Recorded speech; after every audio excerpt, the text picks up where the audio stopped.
Hi everyone, welcome back to my channel. Welcome if you're new here. So long time no see. I know I've been absent for a long period of time.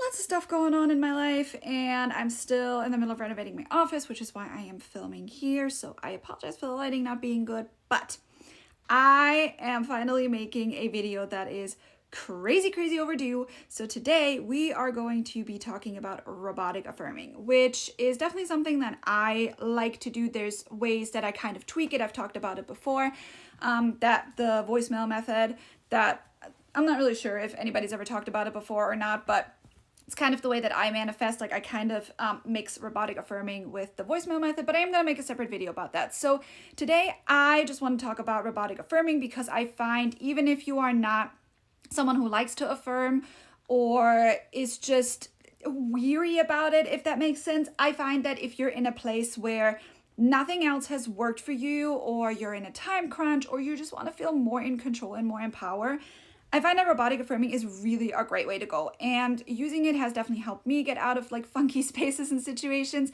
So today I want to talk about what exactly it is and how you can use it to manifest whatever you want. Also, if you are not subscribed yet, make sure that you subscribe, like this video, leave a comment if you have any questions, and let's get into it. Well, at the basic core of it, robotic affirming is literally what it says. And I know a lot of people get confused on how to do it properly. I mean, I guess there's a right and wrong way to do it, but basically all you do is you choose affirmations that I want to say are pretty short. I mean, my attention span is like this anyway, even if I am like treating my ADHD on that day. So I like to choose the shortest affirmations possible, something that just feels really natural to me and something that I can loop over and over again. And then you take the time to just affirm. So I'm not someone who can actually sit down and affirm for long periods of time. Like I get bored, I forget what I'm saying, I start daydreaming, like I'm literally losing my mind while doing that. But I find there are certain things that I do throughout the day that really help me like manifest. While I'm doing the dishes, I will robotically affirm. While I'm driving my car, before I go to sleep, when I'm in the shower, places where my brain could potentially just run away with itself, I try to use those times to robotically affirm. So let's take an example. Let's say you are blocked by your specific person and you want them to unblock you. So you could cure the affirmation of my specific person has unblocked me. And the way you would robotically affirm would literally be like, my specific person has unblocked me. My specific person has unblocked me. Oh my God, my specific person has unblocked me. They've unblocked me. You know, insert name, they unblocked me. You loop it over and over and over again. And I always get the question of like, how long do I do it? Do it as long as you can stand to do it. Like in general, days wise or whatever, like you do it until you see results. But I find that with robotic affirming, it usually doesn't take very long because, and this is kind of the beauty of it, when you do it for extended periods of time throughout the day, you get so sick of it that you kind of forget that you were manifesting and affirming. And when you then go out like throughout your day doing other things, forgetting that you're kind of manifesting something, that's how it comes in the quickest. Because remember, if you live in the end result, the end state of what you're manifesting, that's how it comes in the fastest. And I know that people for some reason always assume that living in the end state and the end result means that you're super emotional about it and that you talk about it all the time and that it's like all consuming. But realistically, even from an evolutionary standpoint, our brains are hardwired to do everything in a routine and make everything known to our brain, which is why we're manifesting to begin with and why our subconscious works the way it works. So realistically, if you're in a relationship with somebody, for example, you don't think about being in a relationship 24/7. Like, I can just give you an example. Like when I was married, I didn't think like 24/7, like, oh, I'm a wife. Sometimes I would think like, oh, my husband is handsome, or oh, my husband has done something nice for me, whatever the case may be. So I would use the word husband, but I wasn't thinking all day, every day, like, I'm a wife, I'm married. Like, that's not where your brain naturally goes. It would only ever happen in situations where it was relevant. Let's say I was going to go out somewhere and I was with my girlfriends and someone approached me and I was able to say, you know, I'm married. Stuff like that made me feel safe. So in that moment, I was like, yeah, I actually like being a wife. Like I appreciate feeling safe, you know? But like throughout your everyday life, it's not something that is consistently in your brain where you're just thinking, I'm married, like, or my SP unblocked me. Like, if they unblock you, you're happy about it for 5 minutes. You maybe call your best friend and be like, they unblocked me.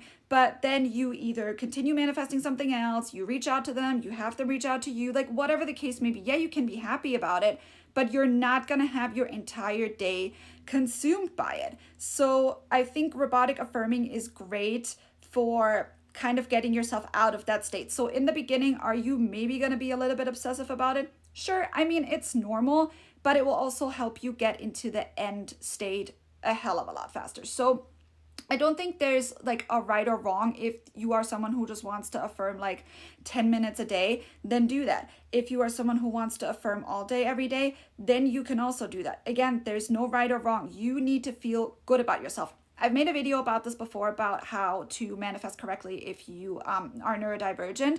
So I personally find that I quote unquote affirmed enough or start to get movement at least when I can remember my affirmation off of the top of my head, because we have so many like problems remembering things that our subconscious kind of just filters out everything that kind of passes us by, which is why we're so forgetful and think like a lot of things are not necessary until they're like life-threatening or there's deadlines or something.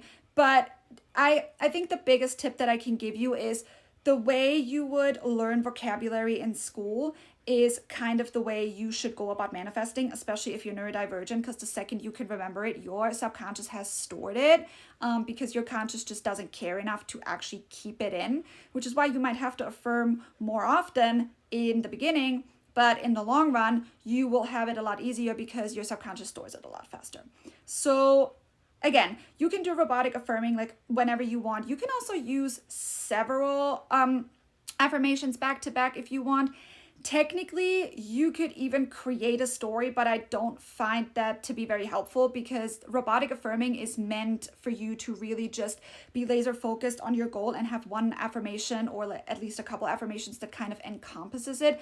If you go into a story, you might waver or might change small details or just change your affirmations, and that's kind of not what robotic affirming is about. I think like visualizing or scripting or even doing sats or something like that would be a lot more helpful when it comes to that. There is also a technique that's called the lullaby technique, which is where you couple robotic affirming with sats. So basically you just affirm your robotic affirmation right before you go to sleep up until you fall asleep, and your brain will continue to affirm it for you while you're sleeping. That's what our brain does. So it basically does the work for you. Another thing that I would recommend is if you don't really know where to start or don't know which kind of affirmations you want, there are some really, really good channels on YouTube that really have like only one affirmation. When I make subliminals, I in the very beginning used to put a lot of them in, and I noticed that it's not really helpful. So if you listen to one of my subliminals, for example, the title, or if it's not the direct title, like the description will tell you which affirmation I'm using. And some people are upset and they're like, well, I want more affirmations, but I can tell you from experience, it's not helpful and it's not beneficial to you. The subliminal will work for you a lot faster because you have one affirmation that says directly what you want, and you have the opportunity to loop it a hell of a lot more, which means your brain will retrain itself to believe that a lot more quickly. So I really hope this helped you. If you have any questions about this, please leave a comment down below. I will definitely make a video about the voicemail method. I will make videos about some other things. I did a survey on my community tab a while back, and I do still have that saved. I know what everybody is kind of, worried about. And even though we're already a little bit into the year, I want to make sure that like 2024 is literally the best year of your life. So anyway, I really hope you have a wonderful day today. Go and manifest whatever it is that you desire. And also you can hold yourself accountable by posting leaving a comment about what you want to manifest, and I can even help you curate an affirmation if you need help with that. And I will see all of you in the next video. Bye guys.